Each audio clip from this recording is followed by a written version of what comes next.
wul jox nag ñun en ce moment là dinañ ko dem jëlil suñu bopp ci yeneen façon xeex ak ci yeneen façon doxalin. leneen lu ñu adopté aussi dem ci conseil des ministres mooy plan de redressement bi premier ministre war a présenté suba. ban gis-gis nga am ci loolu. waaw plan de redressement boobu moom ay réer la ñu def grand. parce que xam naa ni soxna si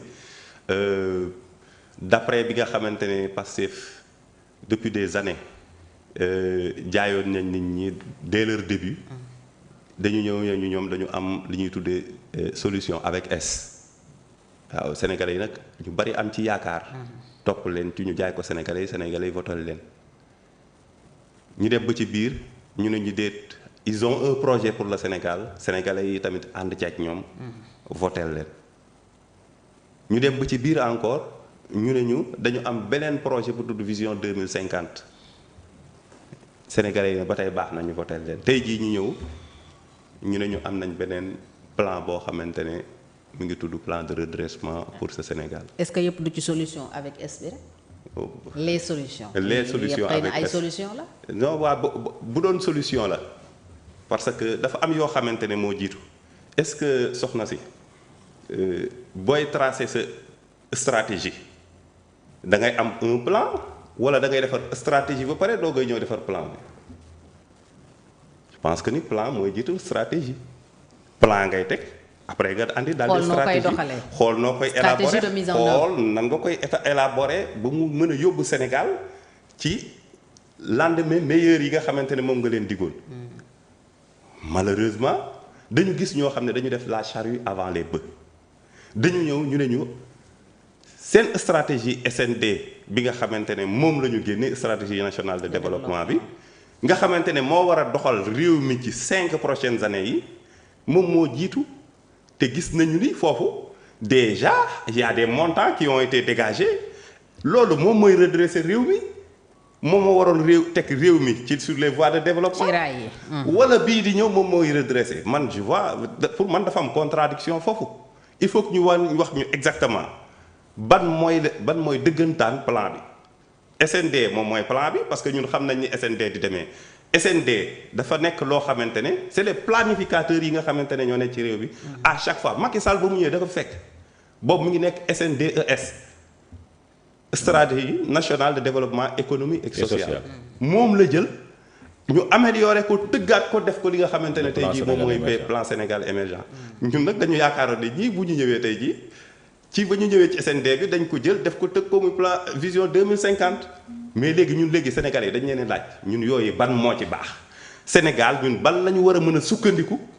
pour xam naka lañu fan la ñu jëmee réew mi ak naka la ñuy développer réew mi ak lan moo fi jar redresser parce que nag Pastef dafa ñëw bi mu ñëwee dafa fekk réew mi gars yi ne voies yëpp ñu ngi au vert ñu teg ci quelques mois ñu ne réew mi fu mu toll nii situation mi ngi B-. quatrième sous-sol waa léegi bu réew mi demee quatrième sous-sol kan moo ko fa yóbbu parce que ñoom bi fi ñëw dañ ko fekk au vert lépp a ngi woon clim waa léegi ñoom mën nañoo fekk yoon woo xam ne dañu ko baliser defar ko ba mu baax ñoom ñu ñëw ñu ne non yoon bi daal dañ cee gis ay rëq-rëq ay paq-paq fu ne ñu gas ba mu xóot exemple la analogie la pour wax la ni dañoo ñëw gas ba mu xóot ne BTP bi y a des problèmes ñu taxawal secteur économie bu nekk ñu andi fa ay jafe-jafe taxawal ko nga finalement boo demee au port ak yeneen yoo xam ne mën nañ ko fi lim ñu nekk ci ay difficultés te mu leer ñu ni ñun sénégalais yi ñii bañ fiy ñëw lépp a ngi doon dox léegi tey jii ñu ëlbatiku waat ñu ne ñu ñoom fi mu toll nii dañuy redresser mais ñun finalement dañu naan ñun dans quel pays nous sommes est-ce que dëgg-dëgg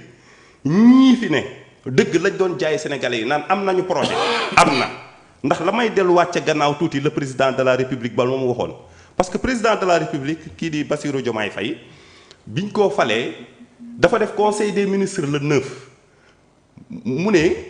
gannaaw ba mu tabee Ousmane Sonko félicité ministres yi ne leen jox naa leen fii ak fin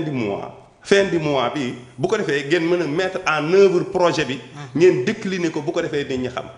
sénégalais yi toog su chaque weer ñuy laaj fu projet bi dugg fan la projet bi dugg finalement ñu andil ñu benn SND ne ñu SND bii mooy programme bi pareeguñu ñu andiwaat bi beneen boo xamante ne mooy stratégie vision 2050. Finalement les gens ne comprennent plus xamatuñu ñun fan la ñu jëm. ban plan mooy bu baax moo tax ñun fi mu toll nii dañu réer Sénégalais yi xamuñu fu mu jëm. te réew maa ngay métti suba ba ngoon jot économie bi mu ngi gën a daan te loolu ñu ngi ko seetlu rek bi fi Pastef ñëwee ñun loolu la ñu gis te fi mu toll nii ci beneen wàll bi nga xamante ne moom la ñu bëgg Sénégalais bàyyi ci xel mooy yàggul dara. FMI dafa ñu wax ni xamal ñu ne Sénégal d'accord nañu ak ñoom pour ñu tegaat beneen programme. boo xamante ne ci ñoom la ñuy doxaat. boo xamante ne bëgguñu continuer bi nga xamante ne moo fi nguur gi nekk bu fi nguur gi nekkoon kooku ne leen waa d'accord mais montrez-moi d'abord les preuves yi wane ni ces chiffres-là ont été falsifiés mais boobu ba léegi bërki démb la FMI génn ne ñu de ñoom dinañ ñëw Sénégal fin du mois août su ma juumul. fin août pour mën a doxal yi nga xamante ne moom la ñu diggante woon ak état bu Sénégal. discuter déjà du rapport d'audit. du rapport d'audit d'abord cabinet Mazars def. bi cabinet bi def déjà oui. bien sûr léegi ñun ñu toog quelques mois jékki-jékki balaa ñuy dem ci affaire bi Ousmane Sonko ñëwaat ne ñu moom dafa am beneen plan lan mooy problème bi est-ce que Ousmane Sonko dafay défier li nga xamante ne mooy ces institutions financières là. wala moom dafa am projet boppam boo xamante ne moom lay doxal wala dafa nekk ci bras de fer ak ki nga xamante ne tey jii moom moo nekk ci nguur gi je pense que ni Bassirou Diomaye Faye moom lañ dénk réew mi. te li nga xamante ne mooy politique réew mi moom mooy wan yoon bi nga xamante ne moom la bëgg a jël mais premier ministre day def lu dul exécuter. justement foofu nga jeexalee fa lay interpeller Adama am na ñuy wax ne y a déjà problème ci conseil des ministres bi li tukkee dem parce que dañ ne le conseil a adopté le plan de relance présenté par le premier ministre alors que ci constitution bi président de la république moo war a définir la politique de la nation est-ce que yow tamit loolu problème la def Adama comme l'ont souligné d'ailleurs beaucoup d'acteurs politiques aussi adoption bi ak présentation au suba bi lu ci sa gis-gis. xam nga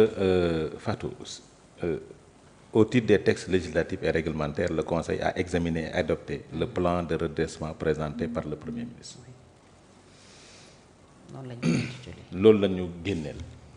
c'est vrai c'est le président de la République qui doit définir la politique de la nation. Dans cette politique de la nation premier ministre war na mën a présenter un plan de redressement boo xamante ni suite à la situation économique bi nga xam ni ñoom nee nañ fa lañ ko fekk. Maintenant ce plan de redressement ça a été présenté mais c'est pas le plan de redressement du premier ministre ça a été présenté par une personne mais c'est le plan de redressement du président de la République qui définit la politique de la nation. Maintenant loolu am dafa tax ñu gëstu ji parce que wax nañ fi ay plan yu bari mais dafa tax ñu gëstu ji dem xooli journal officiel bi nga xam ni moo fi amoon bi définir bi joxe la loi d'orientation parce que